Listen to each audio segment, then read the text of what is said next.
Then we're gonna get our capo, our handy capo, put that on that 6 spread. Hi everyone. Now today on Charlie's Mental Wealth. The little cousin's been waiting for this video and he's been itching to see himself while he hikes. And this was a time when I was really trying to switch up my habits and just kind of try to do different things in regards to just kind of increasing my physical health. And that's the routine that I usually take. So it's kind of like I do the hiking, I do fun things before I start doing like the hardy darty stuff. In this episode, I am gonna be showing you a little bit about what's been going on these past few months, a little family event, a little quinceañera.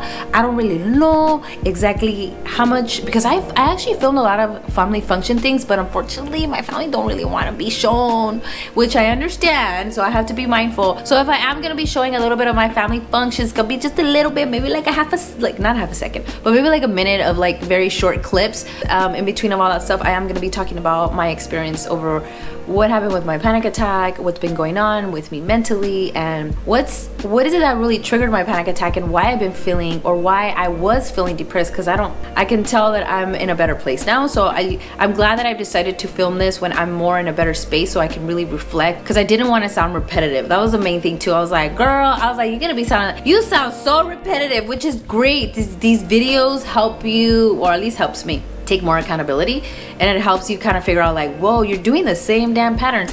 And I didn't want to film the same patterns because that gets old. It does. And even for me, if I get tired of myself repeating myself over and over and over, I'm thinking about you too. So I'm gonna wrap everything up, and I am gonna be explaining what's been going on. All right, so let's roll the tape. And this is a good time to come here. You know why, you guys? It's cold? Yes. And it's really, it just rained and it's really green. Left. All right, Pops, do you know which way you're going? This way. Nah, you're wrong. You gotta go this way. Follow the leader. Oh, this is a good view. It is. I'm not even tired. All right, let's go. Yo. Whoa.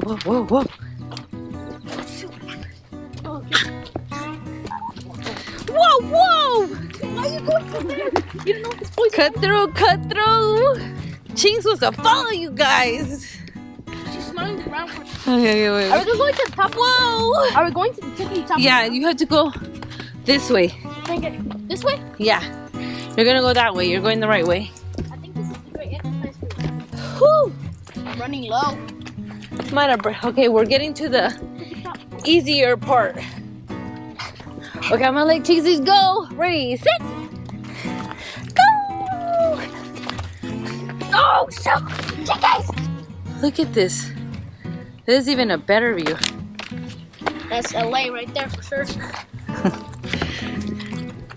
Here. Where are we still? There used to be a restroom in here. A what? Whoa, that's a triangle. Maybe they did rituals here. This used to be a building. Doesn't exist here anymore. That's the debris over there, like the leftover part of the building. Broke it. Yeah, they demolished it. It was just an abandoned building. Pops, leave that alone. You know what? That's good. There's an animal right there. I'm not. No. You swear to God. Look. Oh, there is. What was that? What is it? No. I think it was a bunny. I like bunnies. Ooh, it feels good. Yeah. It's fresh up here. Yep. But my legs are. Because you're surrounded by. I just heard something right there. That was me. This is a better view. Even better view. What if we get some top of Ooh. your house? Watch this. You think it'll be an echo if I scream? Maybe. Echo! Ooh, pretty butterflies. Echo! But these are not evil bunnies. You'll be okay. What the heck is that? Did we open that? No, heck no. It has a star on it. That's bad. That's like some supernatural from that show called Supernatural. Yeah, that's true. Wait, we're going down now? Yep. No, this is more dangerous. It's dangerous. It's harder to come up, like when you're climbing up. Why did we come? This is a bumpy road. This would have been the bumpiest road. I probably would have hit on my bike head. Why are you running down? Oh my gosh.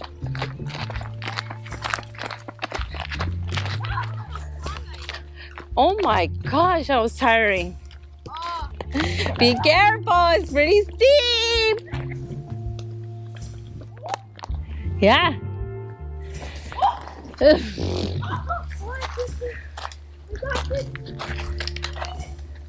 Throw me your water bottle. I'll catch it.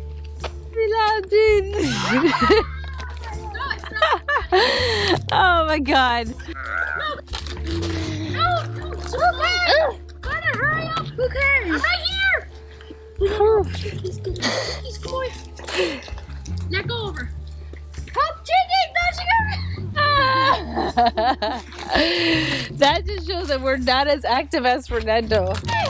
No! You gotta go back down. It's okay. Let's just go. Come on. I'll get it. Here, take it. All right. So this part is hilarious to me because all he does is he just stares at me. He just like doesn't do anything. He just. It makes me laugh every time I see this scene. Oh my gosh. Oh my gosh, I hurt my head. Just like, oh my gosh. I got your water bottle. I don't know if it's because I'm trying to hold the camera. Here, hold this. Then pass the camera. Ah! No, don't hold on to. Get out the way, baby. It's making me mad that I couldn't climb up. Oh my god, that was hard. The first thing that I want to address in regards to like the little last things that I wrote at the end of my video, one of the things that I did say is, how did I respond when someone close to me had said behind my back that I needed to get my shit together? Granted, yes, I was butthurt. I was very, very butthurt when I first heard it because I thought that we had a mutual agreement that if they felt a certain way or they thought about something that they would come and talk to me about it and not talk to other people about it. That's what really hurt my feelings about it. It's because I thought that we had a different relationship and I thought we kind of already went over the hump. I don't really care if people are saying that about me behind my back because I know people think that way and they feel that way. It's very common. We as humans judge other people because we're unhappy with ourselves. So I'm not really upset over the fact that this person said this about me. I'm more butthurt over the fact that like they broke their promise or it's like they broke my trust.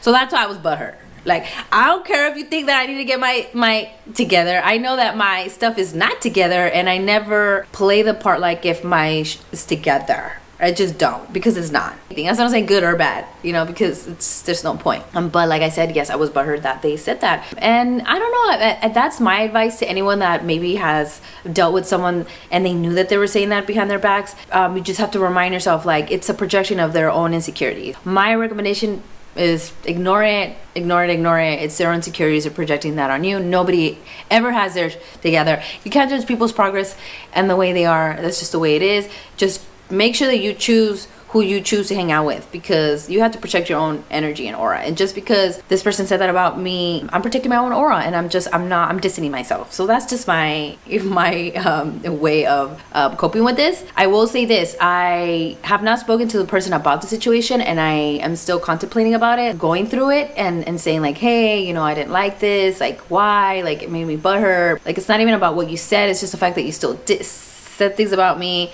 behind my back. But I did speak to someone and they kind of helped me understand that sometimes there's not really any point. If they don't really feel like that it was wrong of them to do that, then there's just no point. Like, I'm just wasting my breath. And that kind of makes sense too, is you kind of have to know, like, can I have this conversation with this person and will it go anywhere or will it make it worse? That's what I think about things. Like, is it even worth it? Because in my mind, I always try to problem solve and I want to reconcile, because if I don't reconcile, then I can't move on. And that's had happened in the past with other friendships and relationships. And then when I do talk about it a little bit, we're okay, but the friendship is not there anymore. So it's kind of like, like, why did I obsess for so much? For no reason, really. Or why couldn't I have just said something a long time ago? Or at least if I choose not to say anything, like, not let it like screw with my head. That's the main thing. Don't let it screw with your head. All right.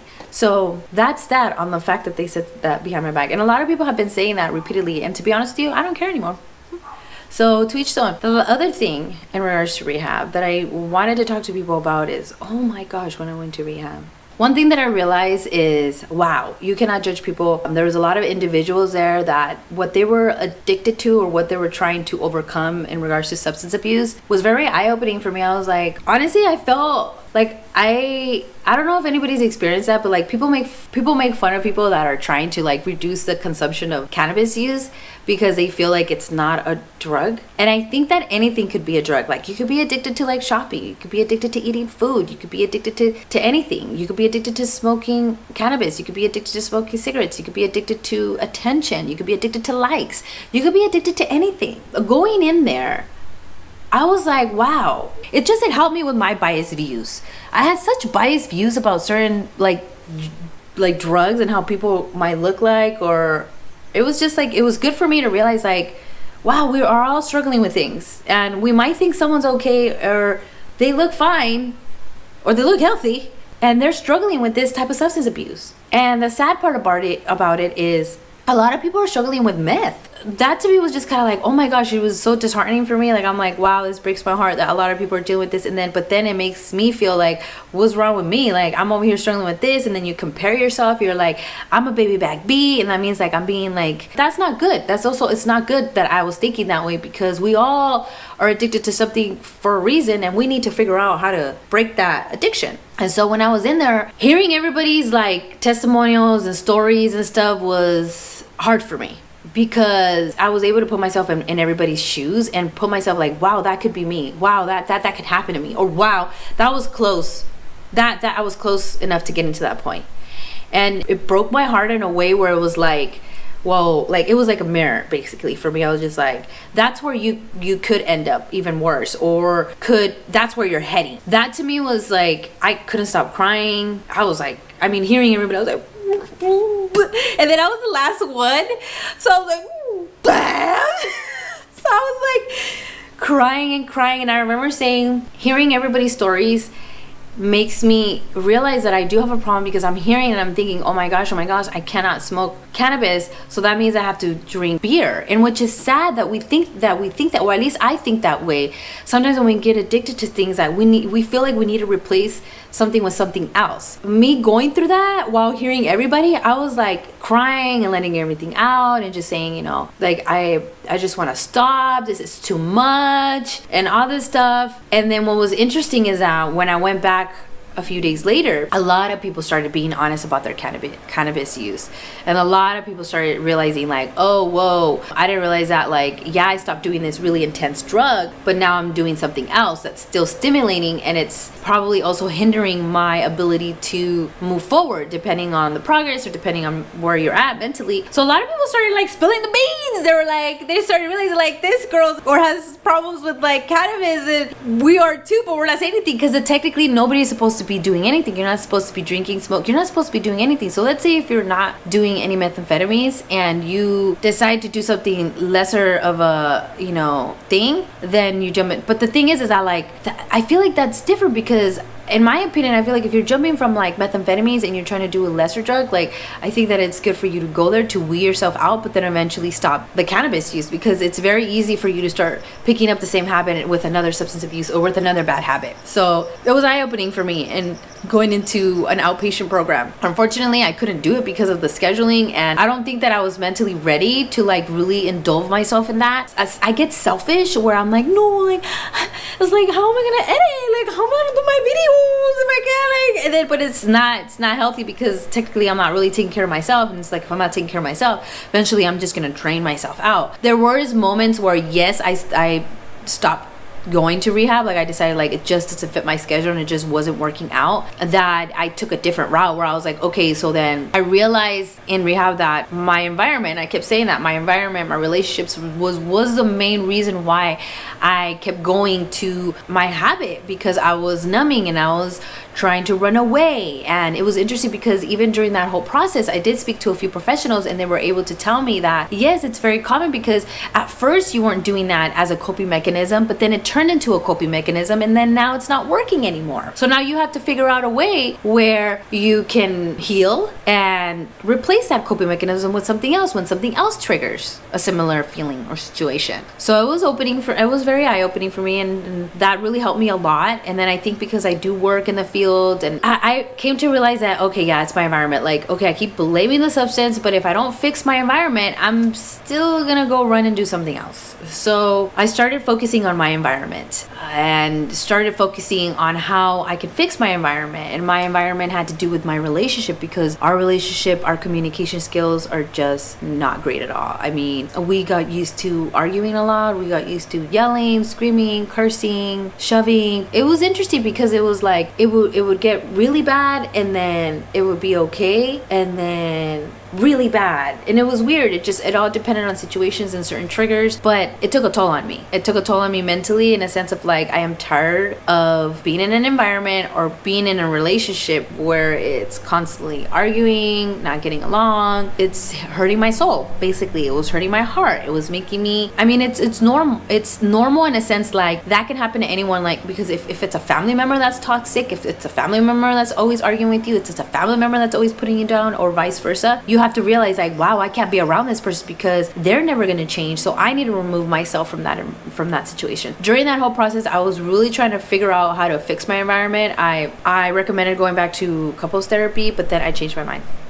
because people need to understand that, like, since I've gone through couples therapy a few times, that to me, I feel like, what's the point? Like, we've gone already so many times. Mentally, I wasn't ready to go back. Like, I was just like, for what? I'm gonna go and what? I'm not even gonna believe in it. Really? Why am I gonna go? I'm not gonna even believe that this person is gonna put in the work and do what they have to do consistently. So I declined the whole idea, and I just decided to just cuss the whole thing together and just be like, I'd rather just not be in a relationship. And that's what caused an argument to explode, because I was going back and forth. Like, I was like, yes, let's go, and then all of a sudden I was like, I'm very hot and cold. I change my mind a lot. That's something I have to work on. So I'm not trying to give this person an excuse for how they responded, but I can take total responsibility that it's really annoying when you change your mind or you go back and forth and all that stuff. And I changed my mind abruptly, and I said, you know what, screw this. I'd rather just like, can we just like separate and just not be together for a while and see what things are gonna happen, because it's not working while we're together. And I think it's better that we are not together so that we can grow separately and really figure out how we can be better people, you know, come together as a team. Because my thing was more about like team. Like, I didn't feel like I was in a team. I don't feel like I was in a team, and if I don't feel like I'm in a team environment, then I'm leaving the damn team. And that should be the same concept that you do in any type of relationship. A friendship is a team. A relationship is a team. A family is a team. We're all a team. And if one person's off, it's gonna ruin the whole team. Like in a sports setting, it really is. Well, I felt like I wasn't even a part of that team, and that's something that I communicated to my person. Like, I was like, I don't feel like I'm part of your team. I feel like we're always like opponents. And it's so interesting. I remember one time where I heard this like saying, I forgot his name. Oh my gosh, I forgot his name. I'm gonna put his picture right here. But everybody knows him. And he went on Jada's Red Table Talk, and he said something about that there's no win-win in a relationship, because if one person wins in a relationship, the other person loses. And why would you want your partner to lose? You guys should win together. It was really like interesting the way he framed it. I was like, oh my gosh, true. And of course I communicated that to my partner, and granted, he understands and all that stuff. And there's just so many dynamics and certain things that is meshed that I think it's just a lot. I know I'm all over the place, but let me go back to the incident. So when I changed my mind, we got really physically aggressive towards each other. We did. And it was a traumatic experience for me. And I take full responsibility as to what I did, and he takes full responsibility what he did. And that's what finally broke the camel's back for me, at least. In a sense, it's like, this is just, no. I decided to just really just not engage at all. And I shut down completely. And so when I shut down, I just was like, mentally, yes, I was still in the same environment, but like I was trying my hardest to think mentally like, okay, you're in the same environment, but you're independent. This is you're doing your thing. Don't depend on no one. Don't expect this, don't expect that. You're single in your head. And honestly, that helped me mentally to realize like my own worth, and just be like, I'm doing this for me, and I don't expect nothing from no one, or right? And I'm doing my thing, not getting mad over things, or it's not. You're just focus on you. Did the best that I could with my situation in regards to like trying to really just learn to just love me and figure things out within me so that I can be the best person and so that I can be a bigger person, because I felt like I got sucked into really nasty patterns. We both did. So that's why I kept saying, like, then mentally I'm separating myself. If you physically don't want to, then I'm mentally separating myself. And that's what I did. And it did help for me. And now I'm in a place where I went back again and I said, look, we need to figure something out because I need a plan. Like, I need a plan. Like, I need to know where this is going. It irks me. I need a plan. Like, I want to know what's going to happen in a sense of like, are we going to go our separate ways and see if we're going to come back or what? Because I don't see anything going on like this in this direction. So what we decided is we're going to try couples therapy again. I'm mentally ready for it right now. I know that I wasn't 2 or 3 months ago. I was not ready for it. I'm ready for it now. And with all that stuff that was going on, I've came to realize that with my decision to do cannabis, it was because I was obviously numbing my situation. And I realized, like, in order for me to really stop doing that in an unhealthy manner, then I have to fix my environment. So that helped me tremendously during that process of me mentally telling myself that I was single, that I'm independent, and I'm going to do things and I'm not going to expect anything and have no expectations. It helped a lot with reducing the cannabis intake. Like, I get it now. Now I'm in the process of haven't even gone working out, because that's what the thing is that, like, for me is like I have to work out. Like, I hadn't worked out, so it's like, why am I gonna film all this stuff when I haven't worked out? So, and I know that once I start to work out, it's gonna reduce even more. So right now I'm at a point where I'm only doing cannabis maybe once or twice, and it's still in the night, and it's in the morning when I think I want to sleep and it's not working. But I realize that if I'm in a different bed and if I wake up at a certain time, I'm not prompted to go and smoke cannabis and try to go back to sleep. Like, it's not working. So when I communicated that to my brother, he was like, oh, it's because of your environment. Your brain knows that you're not in the same bed. So, and I was like, do I need to buy a new bed? So I'm figuring things out. Like, I'm like, how do you? But I already know I have to go back to working out. But the reason why I can't go back to working out is the fact that when that whole thing happened to my car and I had that $500 deductible, it totally threw my ass off financially. It sucks, because if anything, I would have just let that damn dent there forever. Like, screw the 500. Look, ugly car, I don't care. But that thing totally threw me off, because I was being so stubborn that I was like, I'm not gonna take out of my savings. I'm gonna take this out of my pocket and just take a hit and be broke for a while. And it has been a big hit to the point where, like, my grocery shopping has been, like, not as great. So I can't buy healthier food, and I can't go work out if I don't have healthy food, because when you work out, you eat a lot. At least I do. When I'm trying to, like, build the booty or trying to get the gains, I eat a lot. So that's been my barrier. I know that's why I haven't been going to go work out, because I don't have the food intake. This week was the first time where I finally got my protein. I got a little bit of stuff. Now, hopefully by next week, I'm gonna get more things. And then by next week, I'm gonna have all my meals so that I can start working out and help with that, breaking at least the last portion of it during the night. Because during the day, I'm coolio. I can do it. But the night, it's like my brain's like, oh, you gotta go to sleep. So this is another thing too, and this is why I'm switching over to CBD. I am gonna do a video review on the CBD. The CBD really helps with nightmares, and that's one other reason why I like to, like, do cannabis, because it helps with my nightmares. I hate having nightmares, but I came to realize that we need to have nightmares, so I need to stop running away from them. Maybe that's why I don't get over things fast. I don't know, but... Más fuerte el aplauso para nuestra festejada, Andrea. Fuerte ese aplauso para So in this clip, you're gonna see my little cousin dance for a little bit. I'm just gonna put a little snippet there so you guys can see. Isn't that cool? She looks so sweet. She looks so cute. I really loved the whole thing. It was really beautiful. Kudos to my little cousin. You look beautiful that day. You're a sweetheart.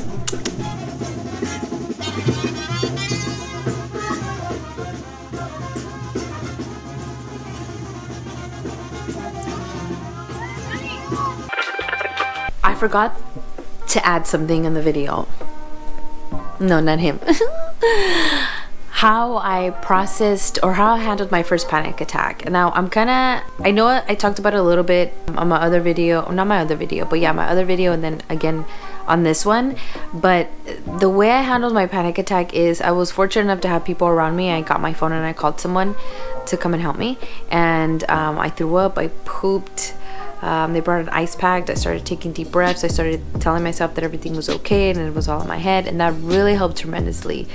Now I ended up going to the doctor, not forcefully, but I was convinced to go to the doctors by a coworker of mine. I didn't want to go in fear of finding out what it was, because I thought first it was a seizure, but obviously it wasn't. It was a panic attack. They diagnosed me with anxiety, and they pretty much gave me a heart monitor just to make sure that everything was okay, everything was fine. And so I basically concluded that I know that I got my panic attack because I had that altercation with my son's father, and because of that I hadn't dealt with it, and I think my body was still in fight or fight mode. I came to the conclusion that I need to fix my environment, and that's the way that I've been kind of taking control of my panic attack. It's making sure that I'm aware of my cues and things that usually will trigger a panic attack.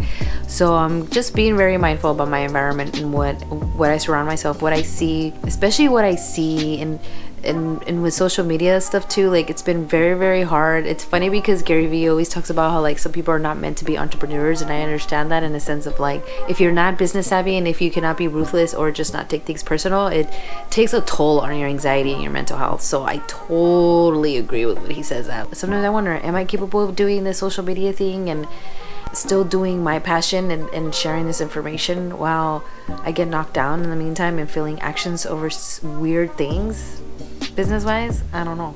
But anyways, I wanted to add that in there about my panic attack, and I really encourage people that whenever that happens, go seek help. It might be something that's triggering your environment, might be triggering your panic attacks, and I was fortunate enough to know what was it that was triggering my panic attacks in my environment, so I really tried my hardest to fix my environment as much as I could. So everybody's different, everybody's journey is different. Remember that everybody's journey is different, and just because you preach good stuff doesn't mean you don't have to go through your stuff. Sometimes we do. Sometimes we're okay and we're doing good, and then all of a sudden something just throws us off, and that's all right, as long as we get right back that horse and we try to go back to our happy dandy ways and just being a better person in general, okay, and communicating better, right? Right? I feel like it's real. I like that it's colorful. Alright, I'll talk to you later. Cereal, roll the clip. I think I answered all the questions in regards to like my mental health journey, and I know I try to give as much information without being super detailed because I have a son, you guys. And I think that the most important thing about this is we have to take into consideration over our son. Like, that's the main thing that I always keep on saying over and over and over, is that like it's important that he does not see two people arguing and fighting over like silly things, because he's gonna think that it's okay for a woman to disrespect him, or he's gonna think that it's okay for him to disrespect a woman, or for him to disrespect his partner, whoever he chooses to be with. It's important that I model how to problem solve, and it's important that I also model if we decide to not be together. It's all a journey, and it's important that we communicate, and it's also important that we communicate not too much but enough and at the right age. It's a hit or miss sometimes. Sometimes some kids are intellectually capable of understanding and some kids are not, and that's why you have to be mindful of how you're going to communicate to your kids, how you're going to explain, and just remind them like, hey, this is not it's a hard process. Oh my gosh, my dog is drinking. Why are you drinking that? Stop it. She's drinking that nasty water again. Are you thirsty? Ugh, sorry. But yes, just remember that the thing that I had told my son is like, look, if it doesn't work out, it's gonna be a rough transition, but at the end of it, you're going to see us get along better, and it's gonna be a better dynamics, and it's gonna be healthier for you, and you're just gonna be in a better mood. And I explained that whole like that one person or two people being so negative that it just ruins a whole aura. Like, I really just try to explain that like it's scary, it's the unknown, and a lot of the times that's what stops people from taking action or changing things or changing patterns, changing relationships. So it's scary, but it's worth doing. I really encourage everyone to do that, but everyone's different, and it just takes time as to whenever you're ready to do it, especially for me. I've gone through all these ups and downs, and ultimately I know that my friend is always telling me like, girl, you love this guy. And I think there's just so many other layers to this. So If you're new to my channel, do not forget to subscribe. If you have any questions, comments, or concerns, please comment down below. Let me know what you think about what I just said. Have you experienced something similar as I have with your kids, partners, relationships, breaking habits, breaking addiction, recognizing what the triggers are? Because that's the main thing. You got to remember where it's stemming from. It's always something deep inside of you, and until you fix the deeper side part of you, it's when you're going to be able to externally fix all the outside stuff. So don't forget to poke that video if you like it. Poke that video, and don't forget to share this video for anyone that's interested about like just learning and just learning from other people's experience. And I think that's it. I'll talk to you later, and have a nice day wherever you're at. Like Money says, please don't forget, life is like a box of chocolates. You never know what you're gonna get, like Forrest Gump has said. So you better be ready with your interracial coping skills, and then you'll be ready and you won't feel so bad. I promise you. I'll talk to you later. Bye.